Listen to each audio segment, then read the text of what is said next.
sejahtera dalam kasih Tuhan Yesus Kristus. Bertemu kembali bersama saya di channel MS Shalom. Tuhan Yesus memberkati kita semua. Tetap semangat menghadapi situasi saat ini, di mana pandemi COVID-19 yang belum berakhir. Tapi percayalah, Tuhan bersama keluarga kita, sehingga tidak perlu khawatir dan takut. Hadapi dengan kemenangan-kemenangan lewat firman Tuhan dari yang diajarkan Tuhan Yesus. Tetap semangat dan jadilah pemenang atas setiap masalah-masalah yang kita hadapi lewat wabah COVID-19 di bangsa kita. Shalom. Jangan lupa ya, di subscribe dan di like. Tuhan Yesus memberkati. Amin.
Shalom, salam damai sejahtera dalam kasih Tuhan Yesus Kristus.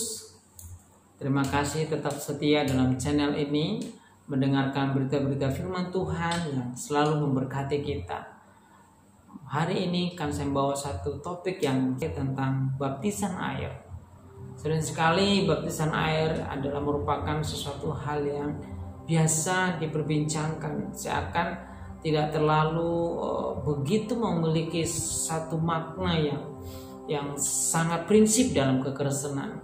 Tetapi perlu kita lihat bahwa baptisan air itu adalah sangat alkitabiah, dan baptisan air itu adalah sangat berdampak dalam prinsip-prinsip dasar dalam kekristenan. Oleh sebab itu jangan lewatkan, ikuti firman Tuhan sampai selesai.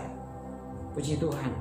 Mari kita buka Alkitab kita di dalam Kitab Roma pasal 6 ayat 3 sampai 34. Demikian firman Tuhan. Atau tidak, tahukah kamu bahwa kita semua yang telah dibaptis dalam Kristus telah dibaptis dalam kematiannya? Dengan demikian kita telah dikuburkan bersama-sama dengan Dia oleh baptisan dalam kematian, supaya sama seperti Kristus telah dibangkitkan dari antara orang mati oleh kemuliaan Bapa, demikian juga kita akan hidup dalam hidup yang baru. Sebab jika kita telah menjadi satu dengan apa yang sama dengan kematiannya, kita juga akan menjadi satu dengan apa yang sama dengan kebangkitannya.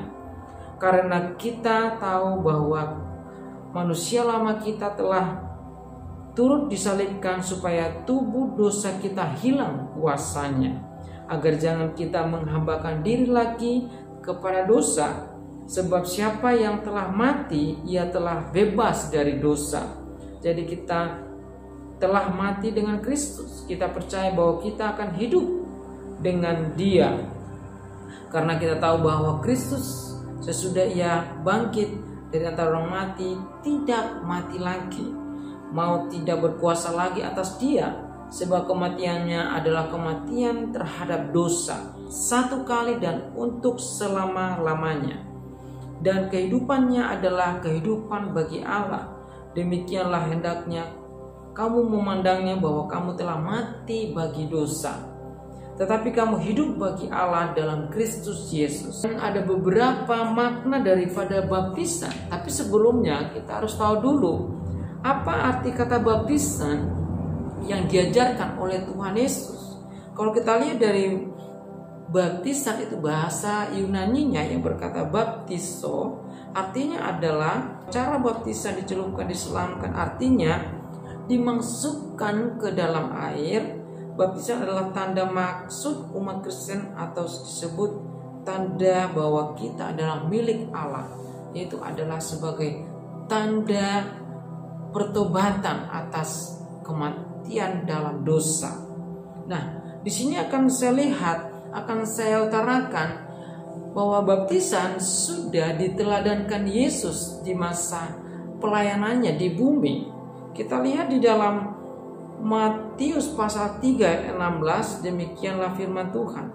Sesudah dibaptis, Yesus segera keluar dari air, dan pada waktu itu juga langit terbuka, dan ia melihat Roh Allah seperti burung merpati turun ke atasnya. Saudara kasih dalam Tuhan, jadi kita tidak punya alasan apapun sehingga kita berkata bahwa baptisan itu tidak begitu prinsip dan tidak begitu penting dalam kekristenan. Karena kita lihat Yesus sendiri adalah sebagai Allah, dan Dia adalah sebagai anak Allah. Dia juga memberi hidupnya dibaptis. Artinya adalah bahwa Dia sudah melakukan teladan itu.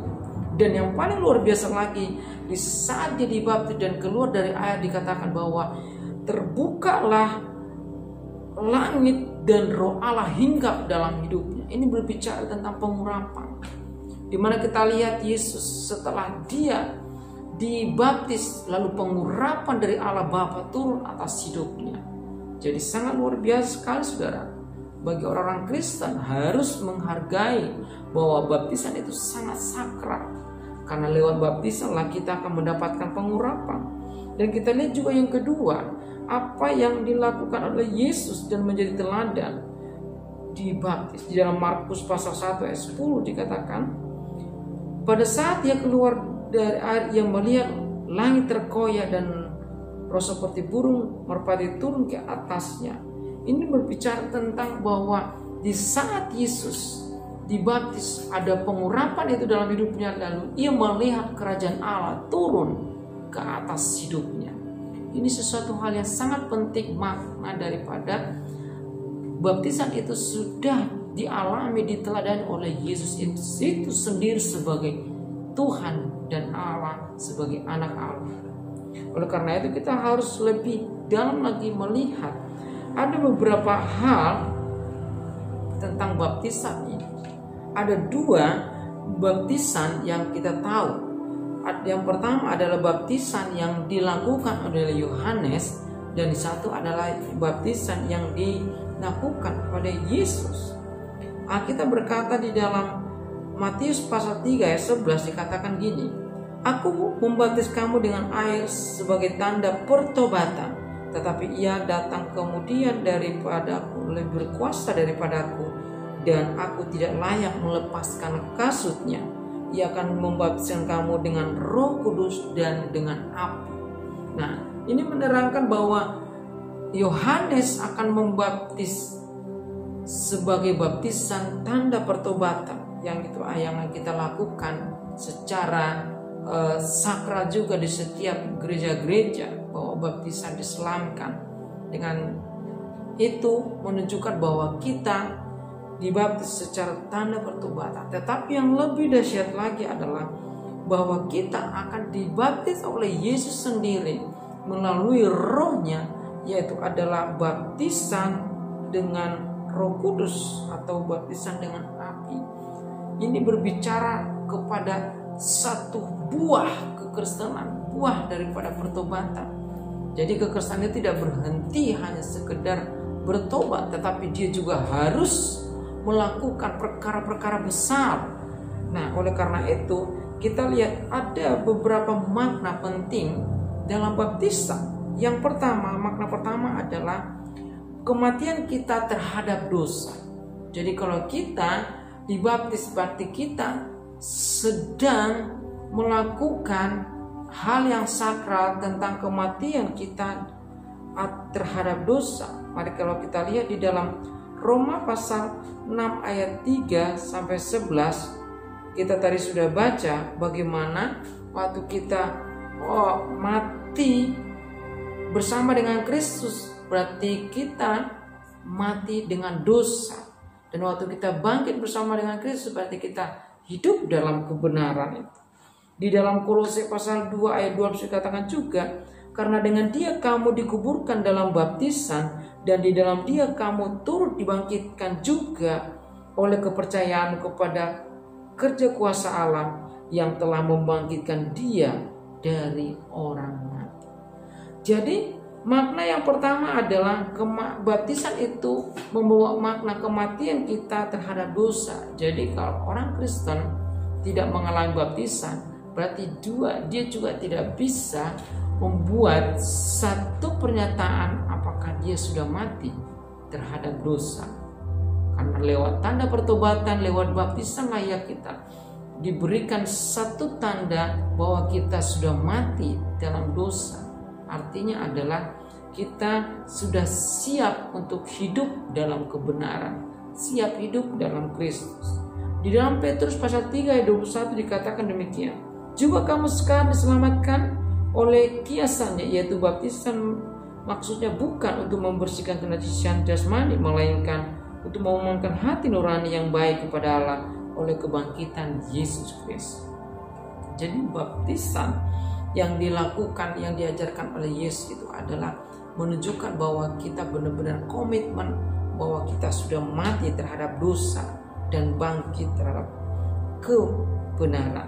Yang kedua adalah bahwa makna baptisan itu adalah menandai hidup baru itu, dan bahwa kita dibersihkan dari dosa. Kalau kita lihat di dalam Yohanes pasal 3 ayat 5 dikatakan, jawab Yesus, aku berkata kepadamu, sesungguhnya jika seorang tidak dilahirkan dari air dan roh, ia tidak dapat masuk dalam kerajaan Allah. Artinya adalah kita harus menerima baptisan itu sebagai menandai hidup baru, di mana kita dilahirkan dari air dan roh. Ini berbicara dilahirkan sebagai manusia baru kita, bahwa kita sudah menerima baptisan pertobatan dan juga harus menerima baptisan roh sebagai terobosan perubahan-perubahan hidup kita. Oleh karena itu, orang-orang Kristen yang sudah dibaptis dengan air ataupun diselamkan pertanda dia mati dalam dosa, dia juga harus siap dibaptis oleh roh dengan api untuk melakukan perkara-perkara besar, karena dia harus menjadi mitra Allah untuk melakukan penginjilan misi bagi gereja Tuhan. Yang ketiga adalah tindakan iman orang percaya. Kalau kita lihat 1 Korintus pasal 15 ayat 3-4, demikian firman Tuhan.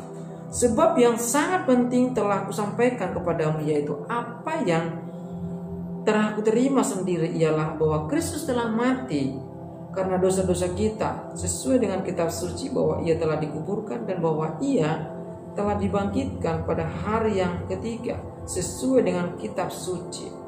Dikatakan di sini adalah sebab yang sangat penting telah kusampaikan kepadamu, yaitu telah kuterima sendiri bahwa Kristus telah mati karena dosa-dosa kita. Ini adalah satu tindakan iman. Jadi kita harus menerima bahwa Kristus mati atas dosa-dosa kita. Kita harus menerima itu adalah sebagai tindakan iman, sehingga kita tidak punya alasan lagi hidup di dalam dosa. Kita tidak punya alasan lagi hidup di masa lalu kita. Kita tidak punya alasan lagi bahwa hidup kita dikuasai oleh dosa. Tetapi kita dikuasai oleh Roh Kudus, dikendalikan oleh firman, dikendalikan oleh kebenaran yang membenarkan kita, yang menguduskan kita, sehingga hidup kita akan diperbaharui menjadi manusia yang baru. Kita memiliki hidup dengan cara-cara yang dikehendaki oleh Allah dan menghilangkan segala dosa di masa lalu kita. Jadi kita harus tahu bahwa tindakan iman yang kita lakukan adalah bahwa kita tidak hidup lagi dalam dosa, karena dosa-dosa kita sudah dihapuskan lewat kematian Yesus di kayu salib. Saudara kasih dalam Tuhan Yesus, kita sebagai orang-orang percaya adalah orang yang sangat istimewa, orang yang sangat berharga. Kenapa? Karena Yesus sudah mati demi kita, dia sudah bangkit demi kita, bahkan dia sudah memberikan tempat di sorga demi kita. Ini adalah satu keistimewaan sebagai orang-orang yang percaya di dalam Yesus. Kita patut bersyukur. Dan selanjutnya yang keempat itu adalah makna daripada baptisan itu yang tidak bisa kita bantah adalah perintah Tuhan Yesus ataupun amanat agung. Kalau kita lihat di dalam Matius pasal 28 ayat 18-20, firman Tuhan berkata demikian. Yesus mendekati mereka dan berkata, kepadaku telah diberikan segala kuasa di surga dan di bumi. Karena itu pergilah, jadikanlah semua bangsa muridku dan baptislah mereka dalam nama Bapa dan Anak dan Roh Kudus, dan ajarlah mereka melakukan segala sesuatu yang telah kuperintahkan kepadamu, dan ketahuilah aku menyertai kamu senantiasa sampai kepada akhir zaman. Dikatakan bahwa baptislah mereka, artinya adalah baptisan setiap orang percaya adalah amanat agung. Artinya tidak boleh dibantah, tidak boleh ditolak, karena itu harus menjadi ketaatan iman kita. Jadi saya sarankan kepada semua orang yang sudah menerima Yesus sebagai Tuhan dan Juru Selamat, serahkanlah dirimu untuk menerima baptisan, dan baptisan yang benar-benar yang diterima dan dilakukan secara komitmen, di mana engkau sudah mati dari dosa-dosamu dan siap bangkit di dalam Kristus untuk menerima kebenaran-kebenaran yang menguduskan dan membenarkan kita di dalam kehidupan yang baru. Jadi yang keempat ini tadi mengajarkan bahwa baptisan itu adalah perintah Allah yang tidak boleh ditolak, yang tidak boleh dibantah. Jadi baptisan itu adalah merupakan sesuatu hal yang sangat prinsip di dalam kekristenan. Jangan menganggap remeh baptisan itu, karena baptisan bukannya sekedar acara gereja ataupun sakramen acara gereja, tetapi ada satu nilai-nilai iman yang bertindak yaitu amanat agung yang menjadi perintah yang harus terjadi, yang dilakukan kepada setiap orang yang percaya di dalam Yesus. Itu akan mengikat kepada komitmen di mana dia mati di dalam dosa, dia bangkit dalam kebenaran dan hidup baru. Dan yang terakhir adalah, yang kelima adalah, makna dari baptisan adalah menggenapi seluruh kehendak Allah. Kita lihat dalam Matius pasal 3 ayat 13-17. Maka datanglah Yesus dari Galilea ke Yordan kepada Yohanes untuk dibaptis olehnya. Tetapi Yohanes mencegah dia, katanya, "Akulah yang perlu dibaptis olehmu, dan engkau yang datang kepadaku." Lalu Yesus menjawab kepadanya, "Biarlah hal ini terjadi, karena demikianlah sepatutnya kita menggenapkan seluruh kehendak Allah." Saya garis bawahi, biarlah itu terjadi, karena demikianlah sepatutnya kita menggenapkan seluruh kehendak Allah. Dan Yohanes pun menurutinya. Sesudah dibaptis, Yesus segera keluar dari air, dan pada waktu itu juga langit terbuka dan ia melihat Roh Allah seperti burung merpati turun ke atasnya. Lalu terdengarlah suara dari surga mengatakan, "Inilah anakku yang kukasihi, kepadanya lah aku berkenan." Artinya adalah bahwa yang terakhir makna dari baptisan adalah penggenapan firman, penggenapan kehendak ataupun penggenapan seluruh kehendak Allah. Artinya kalau kita sudah memberi hidup kita dibaptis dan menerima baptisan yang benar-benar berkomitmen dan sungguh-sungguh, berarti kita sedang menggenapi seluruh kehendak Allah. Oleh karena itu, saudara kasih dalam Tuhan Yesus, mari terimalah baptisan air itu sebagai kebenaran yang sesungguhnya, karena itu adalah yang kehendaki Allah, itu adalah amanat agung. Oleh karena itu, keluargamu, semua seisi rumahmu yang belum menerima baptisan, persiapkan diri. Terimalah baptisan, itu adalah merupakan satu perintah Allah yang harus dilakukan. Oleh karena itu, saudara kasih dalam Tuhan, hargai dan terimalah ketaatan di dalam baptisan air, merupakan satu prinsip rohani yang sangat sakral. Oleh sebab itu, bisa kita menerima itu, maka berkat-berkat Tuhan, pengurapan surgawi dan rahasia-rahasia surgawi seperti Yesus waktu telah dibaptis, maka pintu surga akan terbuka dan Roh Kudus akan turun kepada kita, memenuhi kita, memberkati kita, menyertai kita sampai pada akhir zaman. Saya percaya dan yakin setiap orang percaya yang sudah menerima baptisan air menjadi sesuatu yang sangat prinsip dalam kekristenan dan menaati semua makna-makna daripada